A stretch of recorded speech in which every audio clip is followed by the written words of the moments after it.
hooking up to the Pacific Ocean, about 140 miles to the northwest. The Space Needle was built back in 1962 to be the centerpiece for the Century 21 Age of Space World's Fair. That was held all below and around us on what's now the Seattle Center campus. Most of the buildings you see down below are from the World's Fair, including the monorail, and directly in front of us, most notably, you can see the white arches of the Pacific Science Center. That was open for the World's Fair as well, and it was designed by local architect Minoru Yamasaki, most notably known for designing New York's original World Trade Center. To the right of the Science Center, you can see Climate Pledge Arena.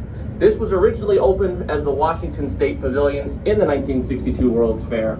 It was then remodeled into Key Arena in 1995 and is now the brand new Climate Pledge Arena, home of the Seattle Kraken NHL team. Up top, there's indoor and outdoor viewing, a cafe, beer and wine. Head down the big staircase to the glass floor, and that's where you'll exit from. Have a great time. You can go inside.